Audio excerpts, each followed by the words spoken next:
All right, here we are on day 6.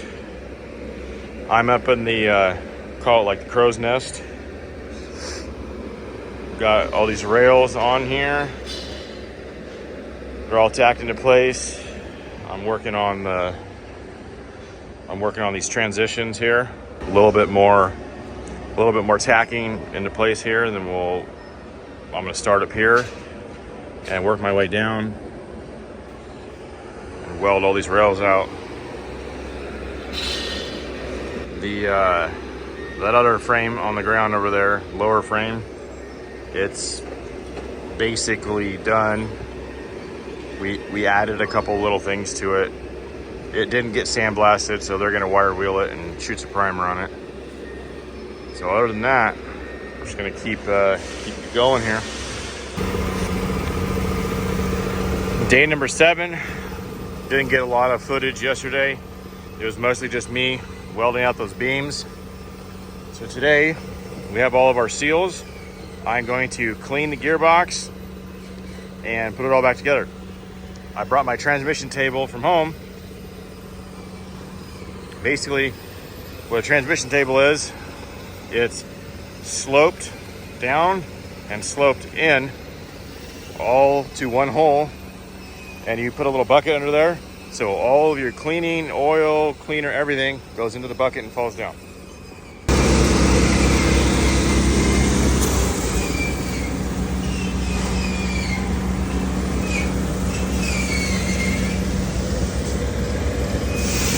A little bit before,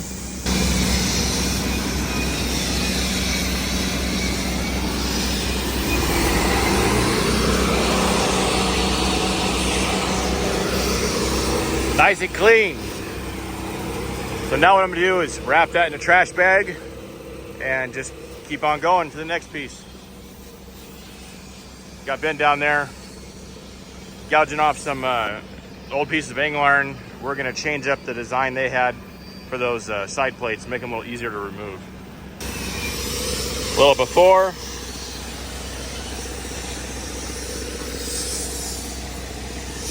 And those are the old seals. I gotta take the old seals out.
So they had a double seal on here before, basically just two seals on top of each other.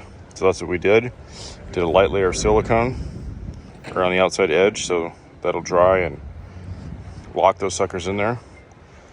And then I put, it's the same color as the freaking silicone, but I put this this gray moly grease on there.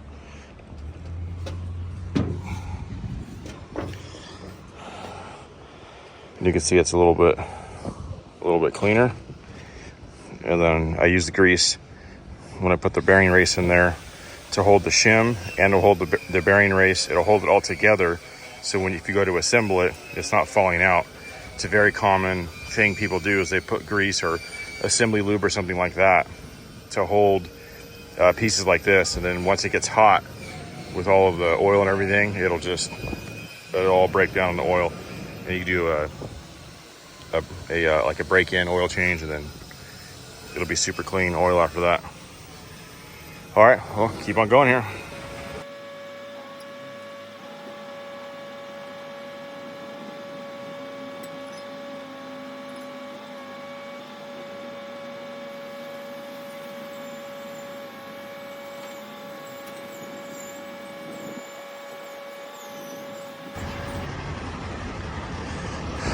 Another sunset. Got that pretty clean. It's not perfect, but it's good.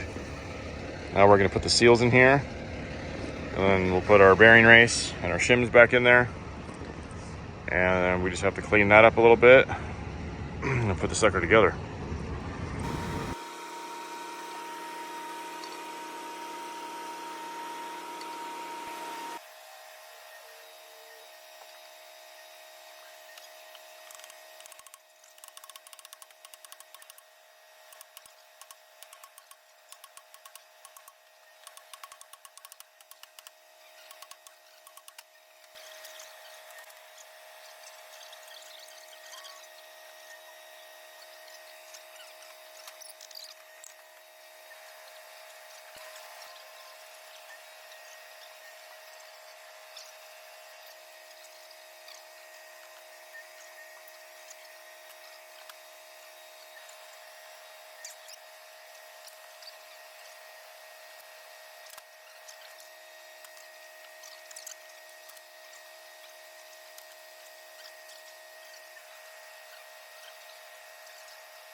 All right, got our all put back together.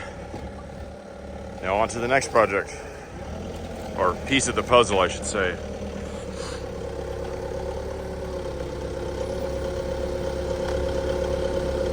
That's heavy. That's fucking heavy.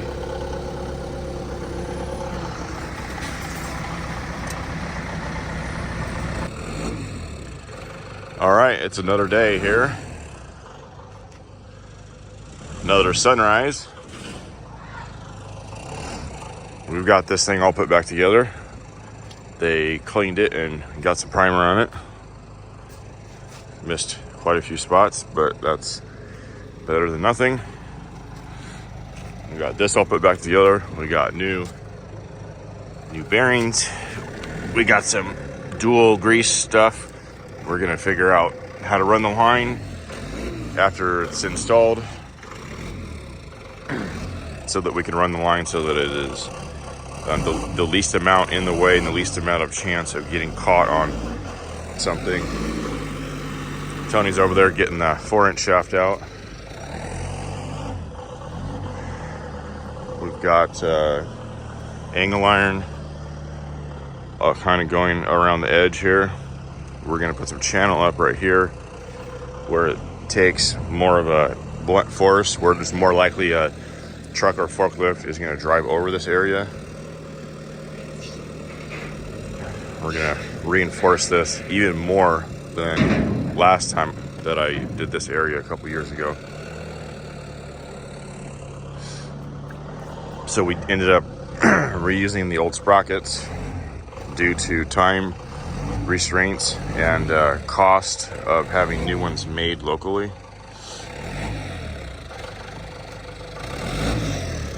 Forklift is cold. It's one of those California forklifts that doesn't like to work in the morning. It's got to like fully warm up, maybe grab some Starbucks or whatever. Well, we're gonna drill some anchors in here and then probably start putting that 4-inch shaft together, put the motor together, and then hopefully we can get all that installed.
Well, we got her in, got it straight.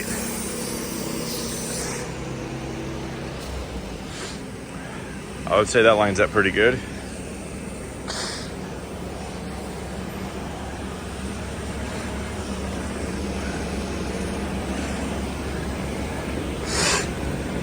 The ends of the channel were left loose so I could make up for that 1/4 inch right there.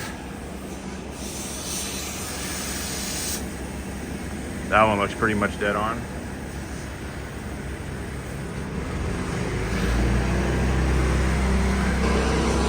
Now I just have a couple spots right in here to weld,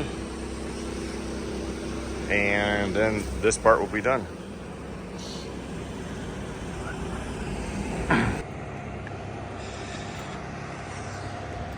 All right, we got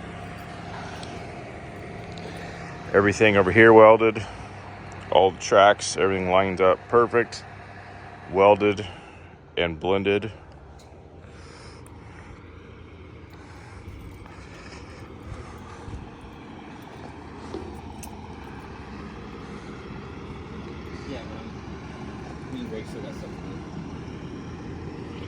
Then we got all this stuff secured. Basically, a plate is going to sit on top of this channel, top of that angle, on top of this, and kind of line up to the center here.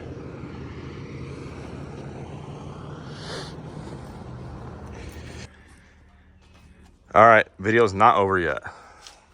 We have a bent sprocket.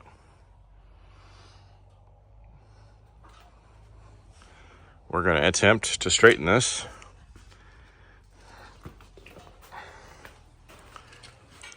Here's kind of the setup, 100-ton ram. We're going to try it with no heat, and if we need heat, we'll add heat.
All right, we heated her up a little bit.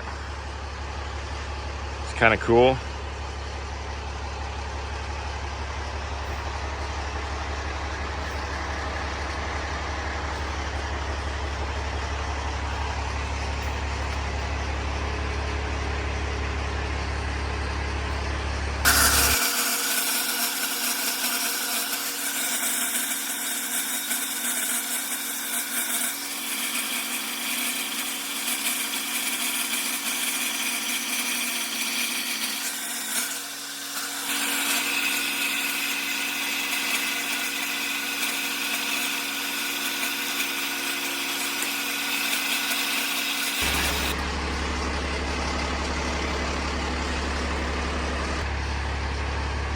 As I suspected, 5-inch 3/8 wall was no match for 100 tons. We went to 5-inch round, 1-inch wall, stood it up vertical. Let's release the pressure and see.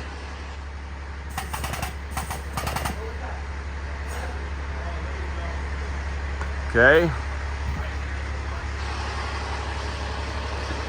That's loose. Moment of truth. That's pretty good.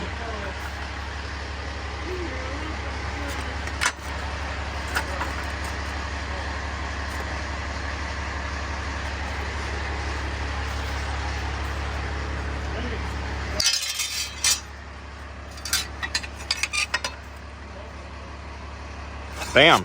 All right. Well, you guys got a little extra on that video. So now tomorrow, day after Thanksgiving, Black Friday, we'll be putting these on. Little Cal Fire dozer for you. Well, that's it. Thanks for watching. Stay tuned for part 3.